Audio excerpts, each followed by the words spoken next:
नमो भगवते वासुदेवाय।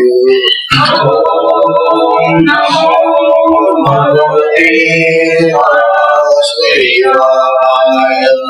नमो भगवते वासुदेवाय। नमो भगवते वासुदेवाय।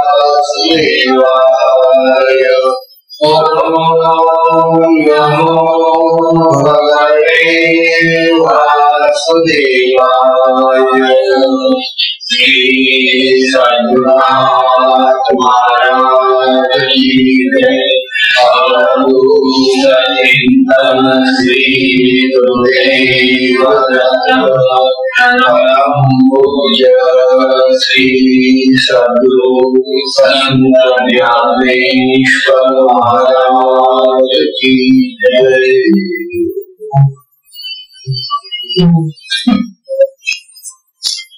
ओम नारायणं पद्मभवं वसिष्ठं शक्तिं च तत्पुत्र पराशरं च व्यासं शुकं गौडपदं महान्तं गोविन्द योगीन्द्रमथस्य शिष्यं श्रीशङ्कराचार्यमथस्य पद्मपादं च हस्तामलकं च शिष्यं तन्त्रौटकं वार्तिककारण्यः सन्ततमानतो श्रुतिस्मृतिपुराणानामालयं करुणालयं नमामि भगवत्पादं शङ्करं लोकशङ्करम्। शङ्करं शङ्कराचार्यं केशवं बादरायणं सूत्रभाष्यकृतौ वन्दे भगवन्तौ पुनः पुनः। नित्यं शुद्धं निराभासं निराकारं निरञ्जनं नित्यबोधं चिदानन्दं गुरुं ब्रह्म नमाम्यहं ईश्वरो गुरुरात्मेति मूर्तिभेद विभागिने व्योमवद्व्याप्तदेहाय दक्षिणामूर्तये नमः। दक्षिणामूर्तये नमः। दक्षिणामूर्तये श्री सद्गुरु महाराज की जय। श्री गुरुदेव दत्त परम पूज्य श्री सद्गुरु संत ज्ञानेश्वर महाराज की जय। परम पूजनीय श्री सद्गुरु संत ज्ञानेश्वर महाराज साधकांचे माय बाप बालयोगी आणि भगवान विष्णूचे अवतार असलेले ज्ञानोबा यांचा श्री अमृतानुभव तथा अनुभवामृत नावाचा हा ग्रंथ आपण पाहत आहोत। या ग्रंथाचं हे 7वं प्रकरण सुरू आहे। या 7व्या प्रकरणामध्ये ज्ञानोबा अज्ञानाचं खंडन करतायत। ज्याला आम्ही अज्ञान म्हणतो,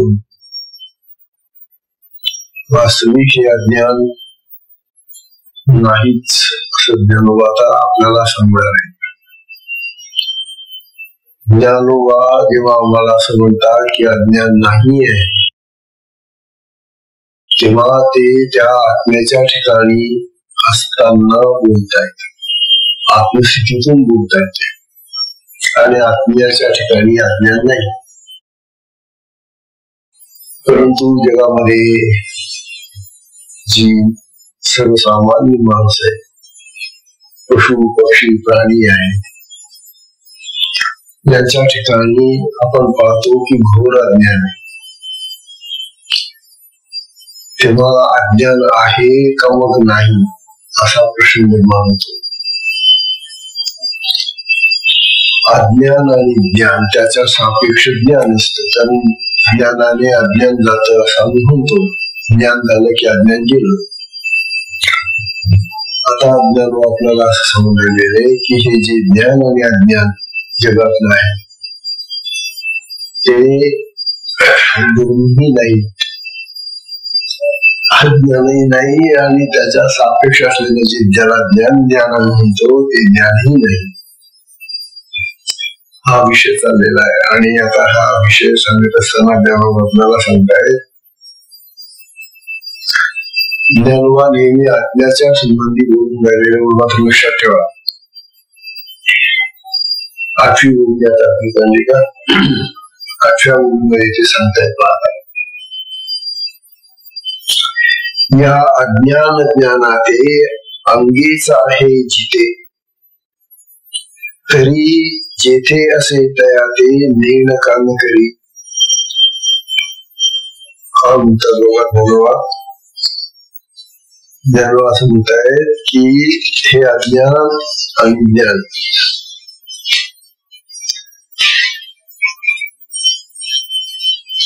ज्या आत्म्याच्या अंगाने ज्ञान राहतं असं म्हणतात. आत्म्याच्या जवळ ज्ञान असतं आणि अज्ञानाचं कार्य आपण पाहिलंय की अज्ञान काय करतं ते आवरण घालतं, झाकून टाकतं, नाहीतर विक्षेप आणतं माणसाचं विचार. अज्ञानाची 2 कामं आहेत. आता आपल्याला ज्ञानोबा सांगणारे की जर आत्म्याच्या जवळ ज्ञान असेल मग ते आपल्याला झाकून टाकत असेल ना. पाहना, या अज्ञान ज्ञानाते अंगीचे आहे जिथे तरी जेथे असे तया ते नेण कान करी. अज्ञानचं काम काय? न कळणं. म्हणजे नाही, ज्ञान म्हणजे माहिती. जे कळू देत नाही ते अज्ञान, जे समजत नाही, जे आम्हाला उमजत नाही ते अज्ञान. मग जर अज्ञान ज्या ठिकाणी असतं त्या ठिकाणी ज्याच्या सहवासात राहतं त्याला ते कळू देत नाही. उदाहरणार्थ आपल्या अंतःकरणामध्ये ते अज्ञान राहिलं बुद्धीमध्ये, मनामध्ये, तर मग आपल्या बुद्धीला समज येत नाही. आता जर आत्म्याजवळ अज्ञान गेलं तर मग त्या ठिकाणी ते जर राहिलं तर त्या ठिकाणी त्या आत्म्यालाही त्यांनी तसंच बनवलं पाहिजे ना. आत्म्याला न जाणणार बनवलं पाहिजे, कारण अज्ञान हे न जाणणार असं आहे. मग आत्म्याजवळ असलेलं अज्ञान जे आहे त्याने कधीतरी आत्म्याला न जाणणार, आत्मा न जाणणार आहे असं तरी बनवलं का? नाही, असं होऊ शकत नाही. आत्मा काही जाणत नाही कारण त्याच्या जवळ अज्ञान आहे असं तरी होऊ शकत नाही. म्हणजे आत्म्याच्या जवळ ज्ञान जरी गेलं तरी ते त्याला आपल्यासारखं बनवू शकत नाही. म्हणजेच त्याचा जो अज्ञानी बनवण्याचा स्वभाव आहे, लोकांना न जाणण्याचा, न करू देण्याचा जो स्वभाव आहे तो आत्म्याच्या ठिकाणी त्याचा स्वभाव बंद झाला. मग तिथं जर ते बंद आहे तर मग आमच्या अंतःकरणामध्ये काही चालू राहिलं. प्रश्न असा आला की आमच्या अंतःकरणामध्ये असे हे अंतःकरण हे आतच आहे आणि आत्मा हे आतच आहे. आत्म्याच्या बाजूलाच ते राहत म्हणे आणि मग आपल्याला तर ते काही झाकू शकत नाही किंवा त्या आपल्याला नेणता करत नाही. नेणता म्हणजे न जाणणारा, न जाणणारा करत का आपल्याला शक्यच नाही. आत्मा जर न जाणणारा झाला तर आमचं सर्व देश बंद होऊन गेलं. तेव्हा अज्ञानाचं हे जे काम आहे ज्याचं जवळ राहायचं त्याला आपल्यासारखं बनवायचं, पण ते आत्म्याला तसं बनवू शकत नाही. याचा अर्थ असा की आत्म्यामध्ये ते जे सामर्थ्य आहे, ते जे त्याचं कार्य आहे ते खोट आहे, मिथ्या आहे असं ज्ञानोबा सिद्ध करून राहिले.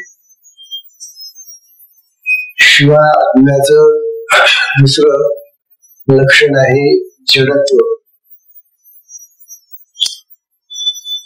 अज्ञान हे काही आत्म्यासारखं चैतन्यमय नाही, चैतन्य नाही. येतं का? आत्म्यासारखं चेतन नाही म्हणजे ते जिवंत नाही, शक्तियुक्त नाही. जर तसं असतं, ते जर चेतन असतं आत्म्यासारखं, तर आत्म्याजवळ गेल्यानंतर आत्म्यालाही त्याने जड बनवून टाकलं असतं. ते जड आहे म्हणून आत्म्यालाही जड बनवलं असतं.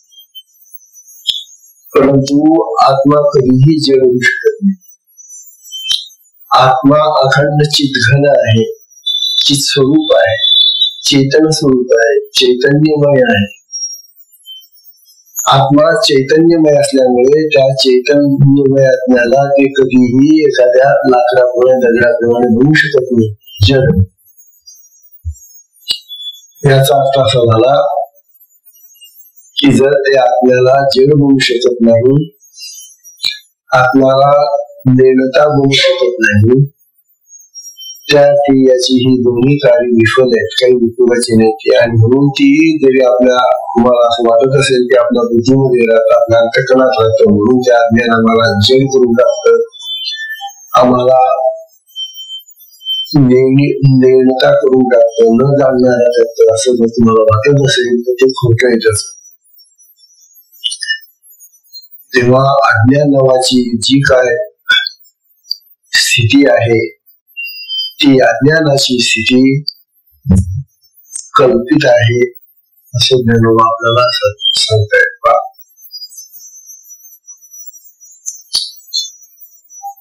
नव्या ओवीतही तसंच सांगता येते.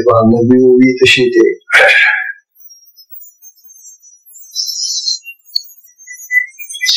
नवी ओवी अशी आहे, अज्ञान जेथ असावे तेने सर्व नीण होवावे. काय म्हणतात तेच सांगतात ना की ज्याच्याजवळ ते असेल ना त्याला ते पूर्ण सर्व नीण म्हणजे काही करू देत नाही, काही न करणारा बनवत होते. आता त्याचं खरं नाही. अशी जाती स्वभावी अज्ञानाची, आणि या अज्ञानाची जर अशी जाती म्हणजे असा हा त्याचा प्रकार असेल तर मग ते आत्म्याला का बरं ते असं करू शकत नाही? आत्म्याला ते लेणीयुक्त का करू शकत नाही?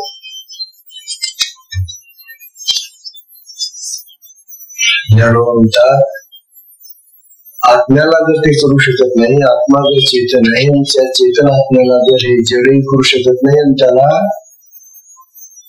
अज्ञानी बनवू शकत नाही, आत्म्याला जर अज्ञानी बनवू शकत नाही तर मग आम्हाला कसं काय बनवून ते अज्ञानी? तर आमच्यामध्ये आत्मा आहे, प्रत्येकामध्ये आत्मा आहे. किंवा आमचा हा जो समज झालेला आहे की आमच्यामध्ये अज्ञान आहे, हे अज्ञान खरं आहे, असं जे आम्ही वारंवार समजतो ते समजणं चुकीचं आहे असं ज्ञानोबा आपल्याला समजते.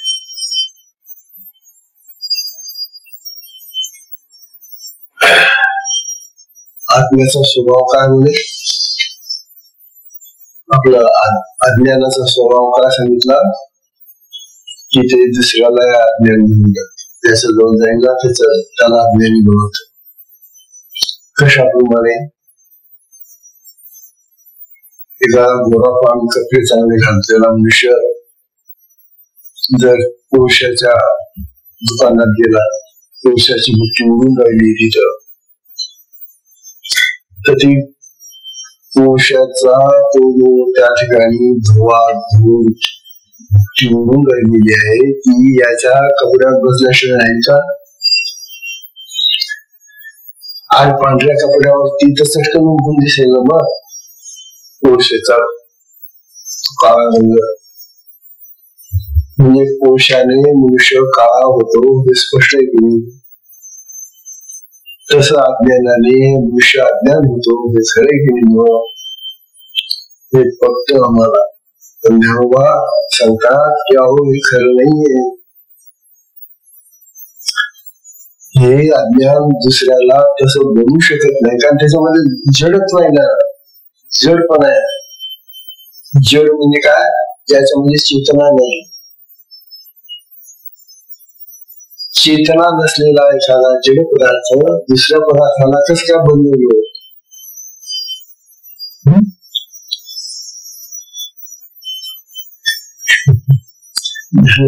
उदाहरण आहे.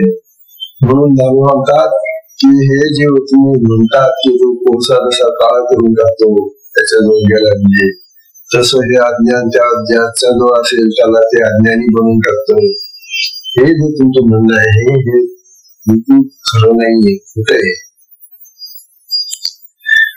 कारण आम्ही असं म्हणतो की मग ते जर आत्म्याजवळ गेलं तर मग त्या आत्म्यालाही तसं जड करून टाकेल आणि अज्ञानी करून टाकेल ना त्या आत्म्याला. आत्म्याचा तसा होत नाही आणि हे जड असल्यामुळे ते त्याला तसं बनवू शकत नाही. बनवण्याचं तयार करण्याचं काम चेतन मनुष्य करू शकतो. जसं कुंभार आहे. आता कुंभार मडकी तयार करतो कारण तो चेतन आहे.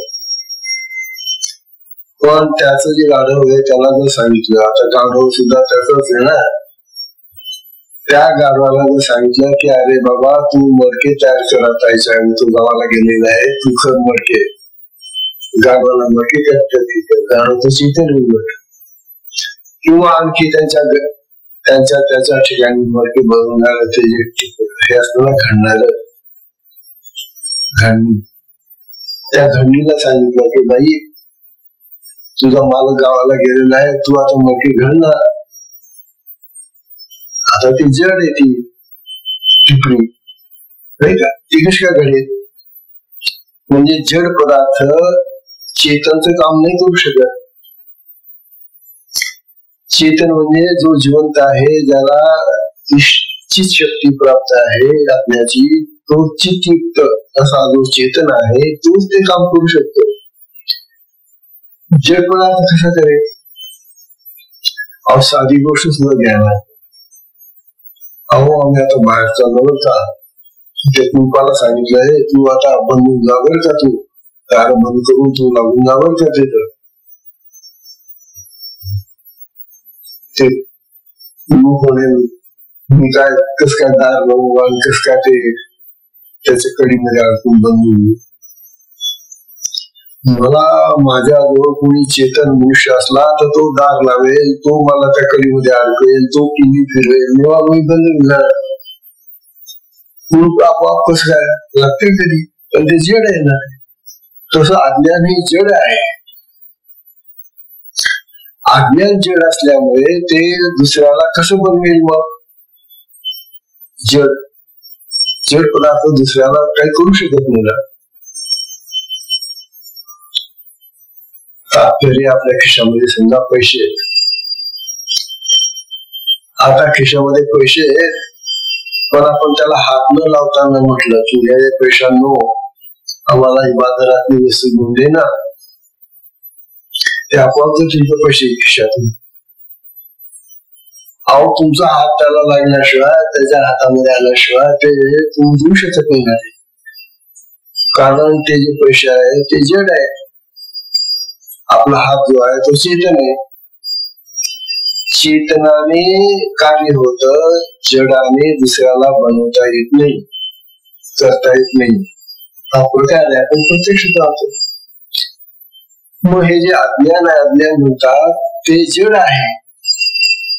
आणि ते जर जड असेल तर ते कुणालाही जड बनवू शकत नाही, किंवा कुणालाही अज्ञानी बनवू शकत नाही, कुणालाही निगडीयुक्त बनवू शकत नाही.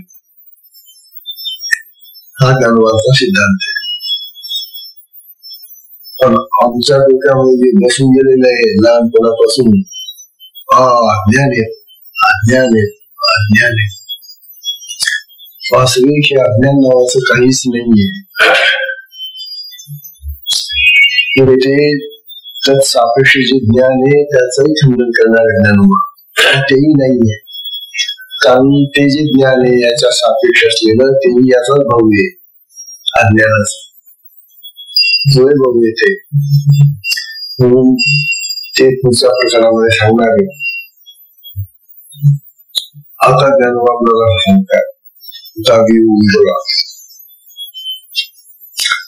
डाव्या ओळीमध्ये म्हणतात, तरी शास्त्रमत ऐसे जे आत्माचा ज्ञान असे आणि तेने तो दिवसे आशोधरी. आता काही लोक निळ्या शास्त्रांचा उल्लेख करतात आणि ते शास्त्रवादी असं म्हणतात. आता हा एक पक्ष आहे की हे अज्ञान जर आत्म्याजवळ गेलं तर त्या आत्म्याला सुद्धा ते अज्ञानी बनवतो आणि आत्मा अज्ञानी होऊन जातो. बरोबर, तुमचं म्हणणं तो केलं. आत्म्याजवळ अज्ञान गेलं आणि त्या अज्ञानाने काय केलं, त्या आत्म्याला अज्ञानी बनवून टाकलं. बरोबर आहे. आता आत्मा अज्ञानी झालाय हे कोण सांगेल? आता तुमच्या मताप्रमाणे मान्य केलं किंवा अज्ञान ज्याच्या जवळ जातं त्याला तसं बनवून टाकतं. ते आत्म्याजवळ गेलं की आत्म्याला सुद्धा अज्ञानी बनवून टाकलं करून. मग आता आत्मा जर अज्ञानी बनला ते सर्व अज्ञानच आहे तुला, ते तुम्ही अज्ञान झालेला. मग हे कोण सांगणार आम्हाला म्हणजे आत्मा अज्ञानी आहे हे सांगण्यासाठी कोणतरी पाहिजे की नाही? कारण दोघे अज्ञान आहे. तिथं अज्ञानचा अज्ञान आहे आणि आत्माही अज्ञानी झाला. कारण आत्मा चेतन आहे आणि चेतनच आपल्याला जाणून देतो ना. तोच कळतो ना की मी अज्ञानी नाहीये आणि बघा मी तुम्हाला सगळ्या प्रकारची मदत करून राहिलो, मी अज्ञानी कसं असेल? म्हणून हे जे शास्त्र मत आहे त्या लोकांचं की जे आत्म्याजवळ गेल्यानंतर आत्म्यालाही तसंच बनवतं, हे झालं नव्हे असं आपल्याला सांगताय.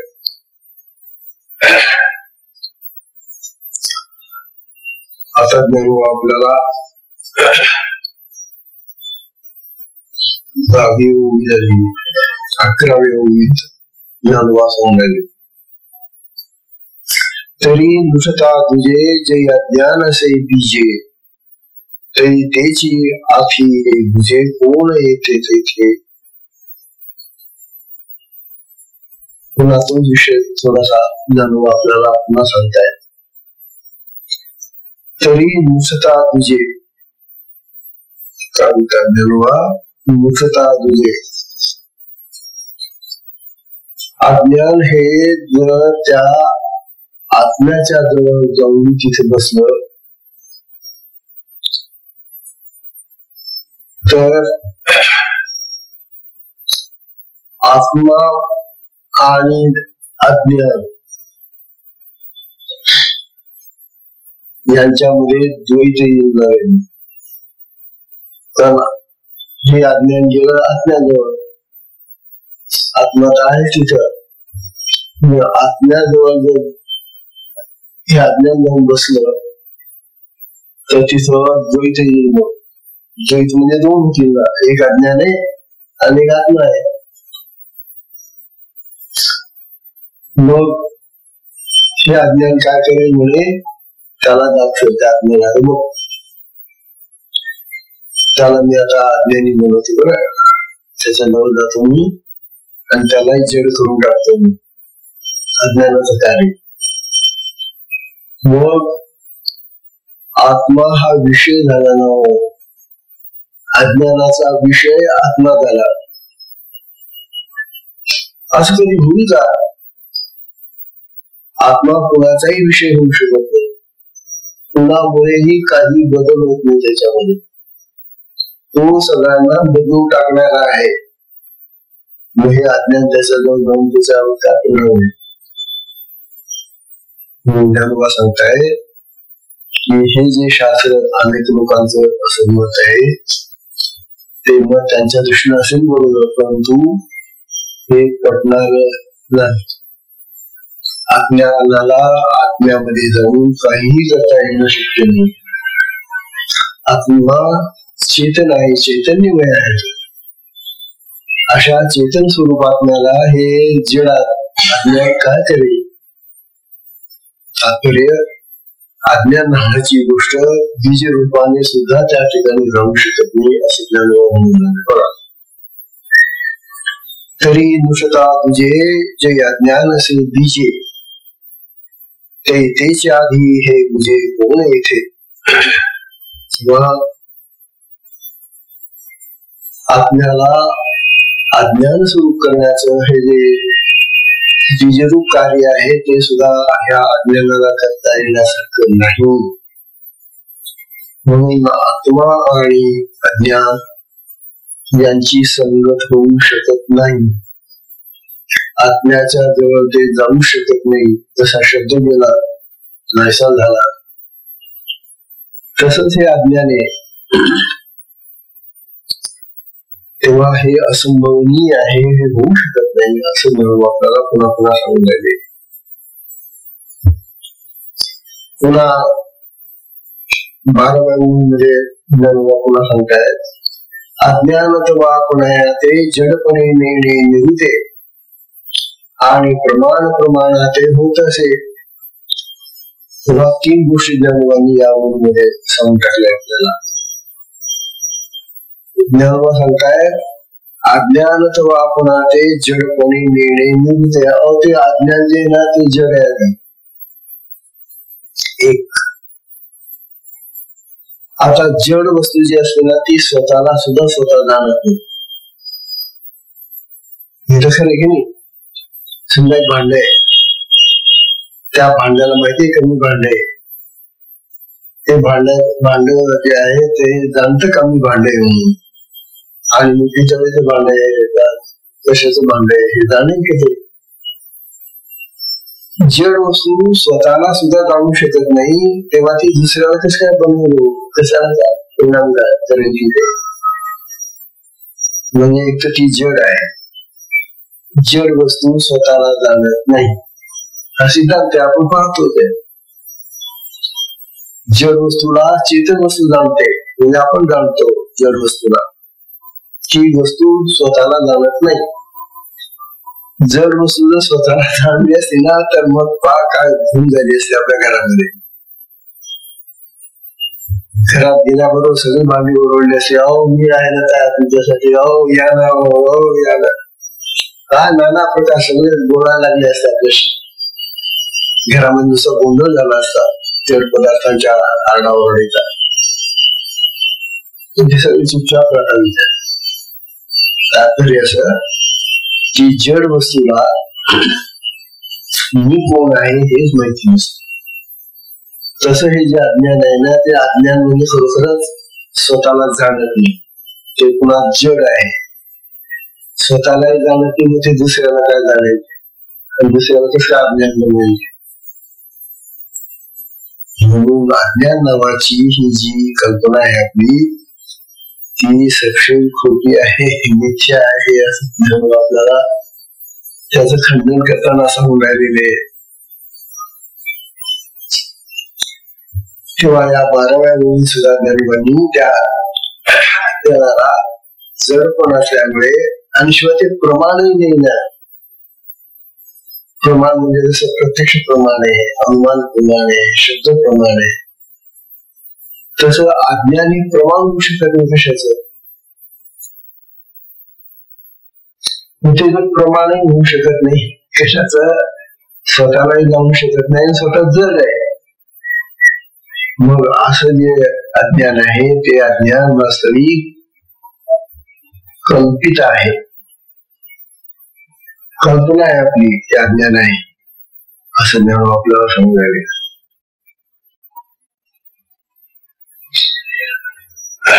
म्हणतात 13व्या ओळीत तुला तसं आपल्याला ते सांगता या लागी जरी अज्ञान करील आपुले ज्ञान. या लागी जरी अज्ञान करील आपुले ज्ञान हे म्हणत घेव घेवरी मौन विरोधशी.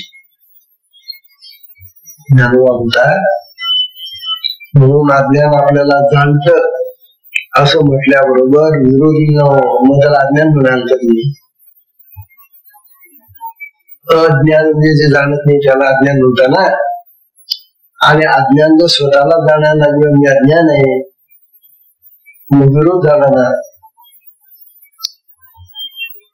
अज्ञान म्हणजे स्वतःला न जाणणार, आणि ते जर स्वतःला जाणू लागलं मी अज्ञान आहे असं, मग विरोध आला ना, मग अज्ञान दूर राहिलं ते.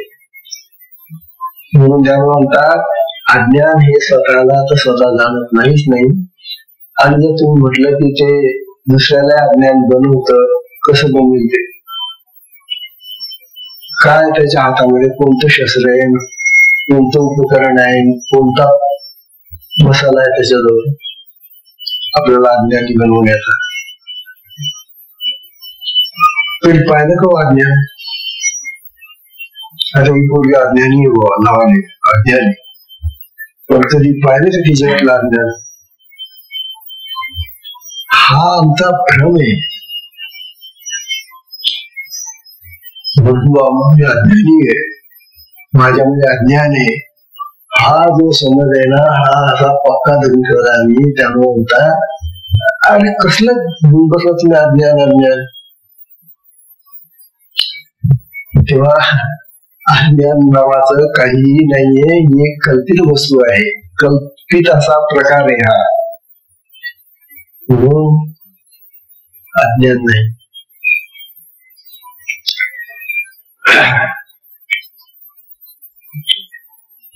हे तर कसं झालं मग?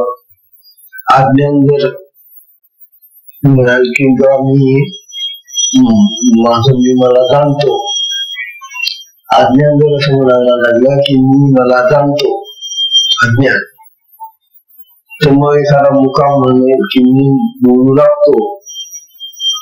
आता मुका बोलतो का? किंवा एखादा आंधळा म्हणेल की मी पाहतो. अरे मुका बोलायला लागला किंवा आंधळा पाहायला लागला, तसं हे अज्ञान म्हणे की मी मला जाणू लागलो. जाणण्याचा धर्म तुझ्यामध्ये तो अज्ञान आहे ना, तू स्वतःला कसं काय जाणशील? आणि तू स्वतःलाही जाणत नाहीये तर तू इतरांना काय तू बनवशील अज्ञानी?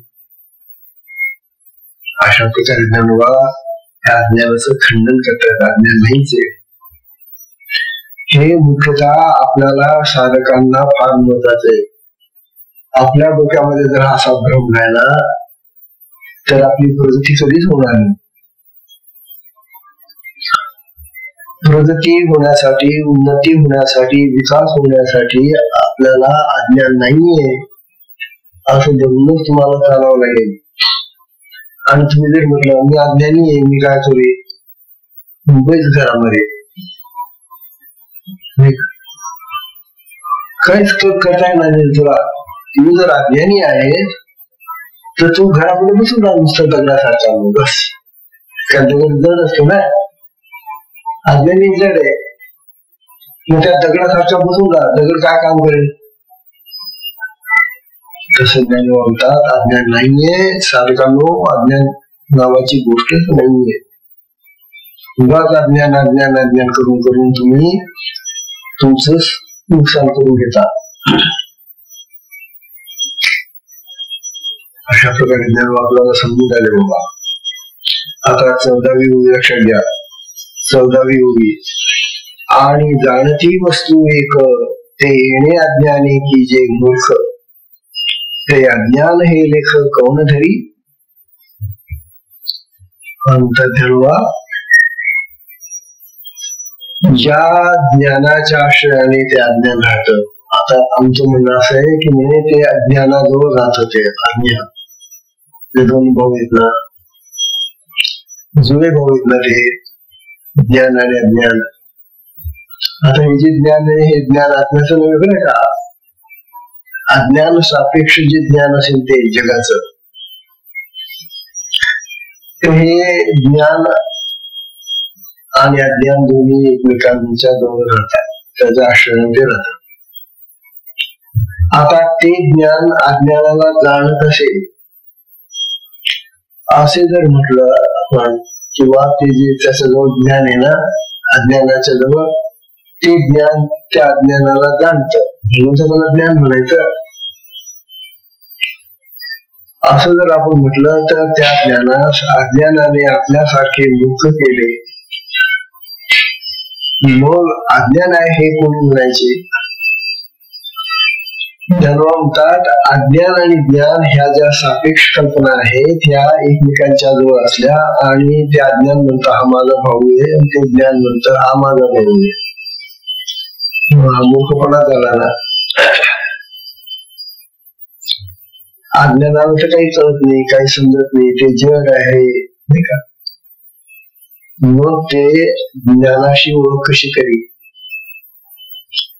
ज्ञानाला कसं बोलवेल ते? रे ज्ञाना, माझ्यातला हा अज्ञानाचा भाग काढून टाक आणि मला ज्ञानी कर, असं कसं बोलून दे?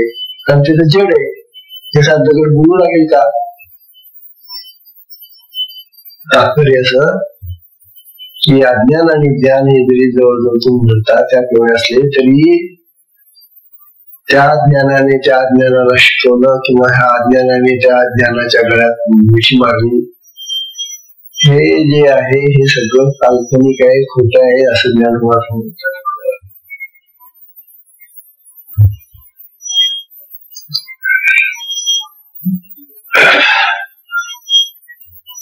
आणि आणखी गोष्ट आता ज्ञानोबा आपल्याला सांगत आहे की अज्ञान काय करतो म्हणजे आता आपण पाहिलं होतं की अज्ञान हे आवरण घालतं म्हणजे त्याला झाकून टाकतं. आता ज्ञानाला जर अज्ञान झाकून टाकत असेल तर मग ज्ञान कोणाला होईल? तात्पर्य हे झाकून टाकणं किंवा त्या अज्ञानाला हा जो झाकून टाकण्याचा असा प्रकार आहे तो जर त्याला स्वतः करता आला तर ते चेतन होऊन जाईल ना. हो ते उठून झाकून टाकेल का ते? जसं आता आपला हात आहे हा चेतन आहे, आपला हात जसं काही उचलतो आणि झाकून टाकतो. एखादं भांड उठ असलं तर ते भांड आपण झाकून टाकतो. आता अज्ञानाला काय करता येईल का?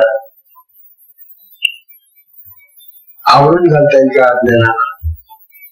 आवरण घालून म्हणजे झाकून टाकलं नाही, झाकलं नाही. मग झाकण्याचं काम जड पदार्थ करेल का? जड पदार्थ कसं करेल? आम्ही जर म्हटलं अहो ते दूध उघडं बरं का पातेल्यामध्ये, ए टाकली बाई तू त्याला झाकून टाकलं काय? ते ताटली उठून त्याच्यावर जाईल बसायला पातेल्यावर. असे जड पदार्थ जर काम करू लागले तर आपल्याला काय करायचं? दिसतच पण नाही ना उभं. तसं हे अज्ञान जर जड आहे तर ते अज्ञान त्या ज्ञानावर जाऊन कसं बसेल? मग झाकून कसं असेल? म्हणजे तुम्ही जेव्हा म्हणता की अज्ञानाने झाकून टाकलं, अज्ञानामुळे आवरण आलंय, असं जेव्हा तुम्ही म्हणता त्यावेळेला तुम्ही हे गृहीत धरता की ते अज्ञानही चेतन आहे, ते अज्ञान जड नाही. कारण जड पदार्थ असं करू शकत नाही झाकण्याचं काम वगैरे. झाकण्याचं काम करायचं असलं तर त्याच्या ठिकाणी चेतन जिवंत असलं पाहिजे, जिवंत असलं पाहिजे ना तो. म्हणजे अज्ञान हे झाकतो हा जो प्रकार आहे तोही आम्ही कसं काय दृढ करून ठेवलाय डोक्यामध्ये. हा करावं आम्हाला आपलं ज्ञानच होत नाही का? कारण अज्ञानाने आमचा आत्मा झाकून टाकला, त्यामुळे आम्हाला आपलं ज्ञान होत नाही. अरे वा रे वा, अज्ञानाने कसं काय झाकून टाकलं? तो दिसतं की त्या अज्ञान दिसून राहिलं तुला? ते काय बसलं आहे का भांडे आहे का काय आहे? अज्ञान कसं काय झाकलं? आणि तो आत्मा झाकलेला जाणार आहे का आत्माकडे? तेव्हा ह्या ज्या कल्पना आहेत ह्या आमच्या कल्पना कुठून कशा आल्यात आमच्या डोक्यामध्ये, परंपरेने आल्या, कुठून ऐकून आल्या, काय वाचून आल्या, काय त्या इतक्या रूढून बसल्या आमच्या चित्तामध्ये, मनामध्ये, बुद्धीमध्ये की आम्हाला अज्ञान खरंच वाटत. आणि अज्ञान खरं मानणारे मानलं की संपलं. मग तुमचं काम पुढे जाताच येणार नाही आम्हाला. म्हणून ज्ञानोबा म्हणता साधकांद्वारे तुम्ही तरी सुद्धा, तुम्ही तरी हे अज्ञान खोटं म्हणा कल्पना एक कल्पित समजा आहे, खरं नाही. अशा प्रकारे धनवा हे अज्ञानाचं खंडन करून राहिलेले आहेत.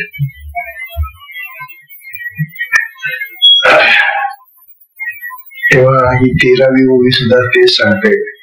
14वी ओवी झाली. आणि जाणती वस्तू एक तेने अज्ञानी की जे मुख ते अज्ञान हे लेख कौन करी. तेव्हा तात्पर्य असं की ज्ञानाच्या आश्रयाने अज्ञान आहे, ते ज्ञान अज्ञानाला जाणत असेल असे जर म्हटले तर त्या ज्ञानास अज्ञानाने आपल्यासारखे मुक्त केले. मग अज्ञान आहे हे कोणी म्हणायचे? कारण ज्ञान आणि अज्ञान जर दोन्ही सारखे होऊन गेले तर मग तिचं कोणी कोणाला जाणायचं? तात्पर्य असं की ज्ञानाकडून अज्ञानाचं प्रकाशन होतं, म्हणून अज्ञानाहून ज्ञान अमृत होत नाही. अशा अज्ञानाला अज्ञान कसे म्हणावे हे आपल्याला सांगतात. 15वी ओवी येते. 15व्या ओवीतही ज्ञान आपल्याला हे सांगेल. 15वी ओवी हे जे ग्रंथ आहे त्या ग्रंथकारांनी या पद्धतीने आपल्याला समजून सांगण्याचा प्रयत्न केलेला आहे. 15व्या ओवीत ज्ञान म्हणतात, अहो आपण ही पुरता नेमून करवे जाणता तया ते अज्ञान म्हणता लाजीचे की. धन्यवाद. अहो आपण ही पुरता नेमून न करवे जाणता तया ते अज्ञान म्हणता लाजीची.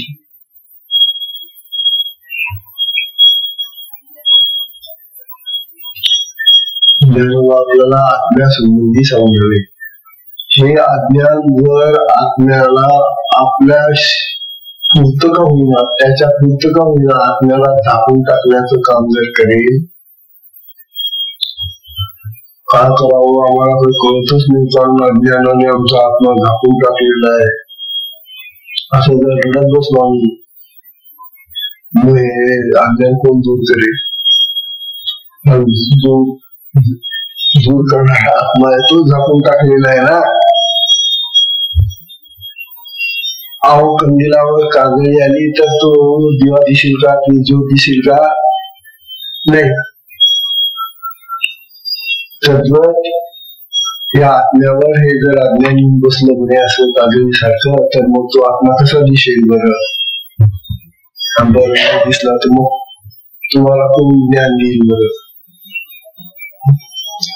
माझ्यावर काजळी आलेले, मी अंधारात बसलोय असं तो आत्मा कसं सांगेल बरं? तात्पर्य असं की हे काजळीनं वगैरे हे जे बाह्य उपचार आपण पाहतो, ते जे दृष्टांत देतो त्यावरून आपल्याला वाटतं की अज्ञान आहे खरं, परंतु हे अज्ञान जे आहे हे कल्पित आहे, आपण कल्पना केली आहे असं ज्ञान म्हणतात. तेव्हा आत्म्याला आच्छादून टाकणार अज्ञान जन्माला यायचं आहे, जन्मलंच नाही ते. आणि जे जन्मले नाही त्याची लग्नपत्रिका किंवा त्याची जन्मपत्रिका कशी म्हणतात?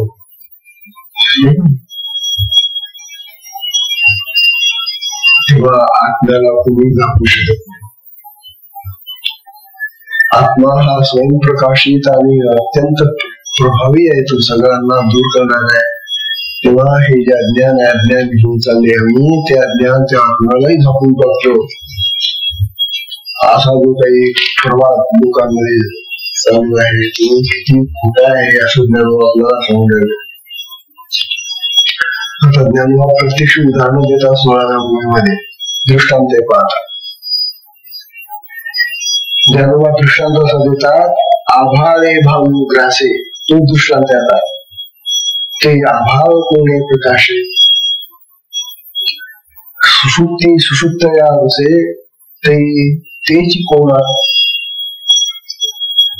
दोन दृष्टांत दिले ज्ञानोबांनी. अहो सूर्याला म्हणे हे आभाळ म्हणजे ढग आले ना ते झाकून टाकतात, हा दृष्टांत आहे ना, हाच पक्का आम्ही धरून ठेवलेला आहे आणि हाच खरा आहे असं काहीतरी चुकीचं आम्ही धारण करून ठेवले डोक्यामध्ये. आता ज्ञानोबा तुम्हाला तो दृष्टांत एकदम बरोबर दाखवतात पहा. सूर्य आहे, बरोबर आहे. आता ढग आले, ढग आल्यामुळे सूर्य दिसत नाही, ठीक आहे.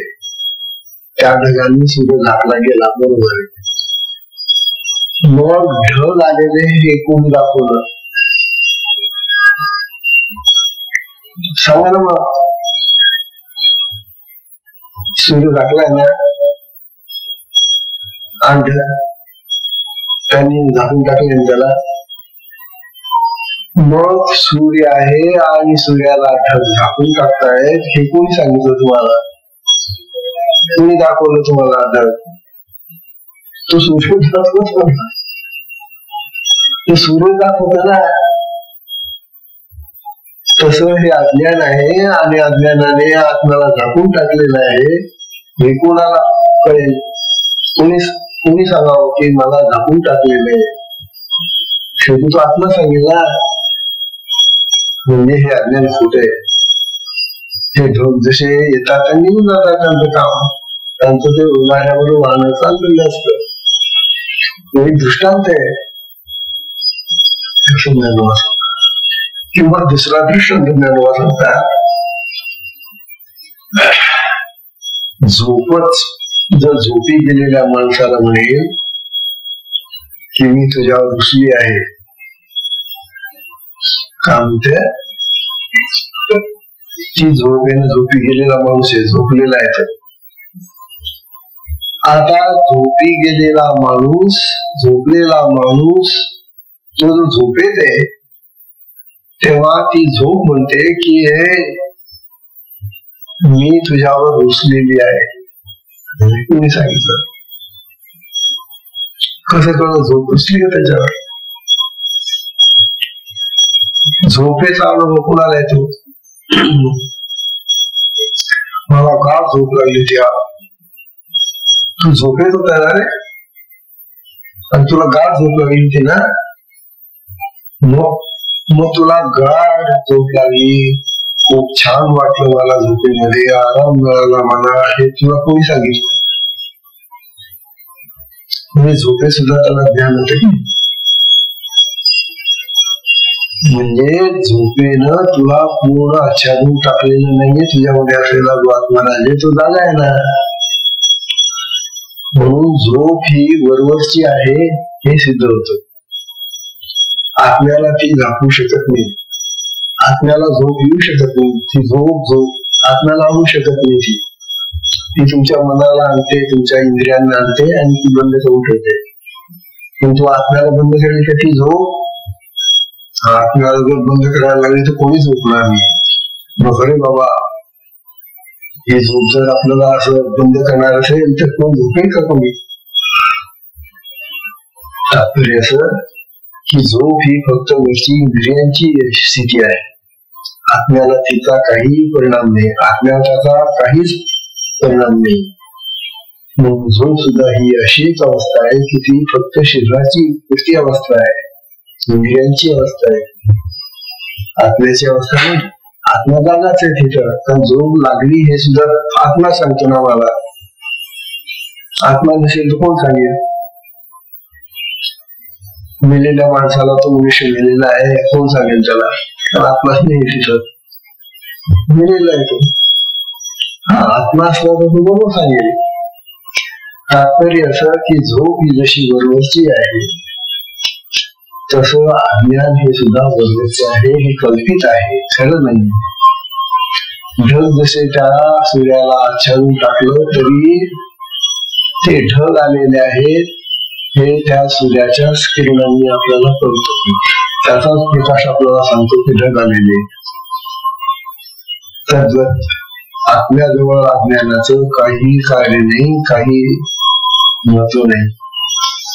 आपल्याजवळ ते जाऊ शकत नाही. हो, जाईल कशाला ते?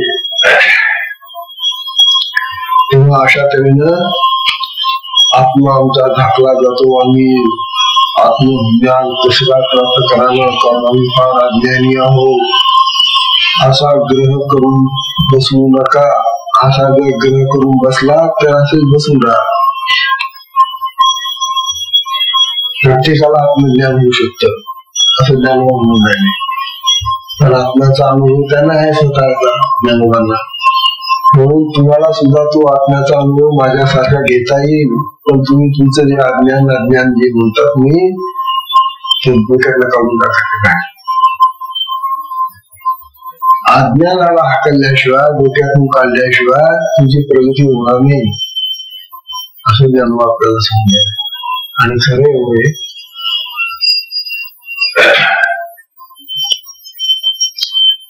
तेव्हा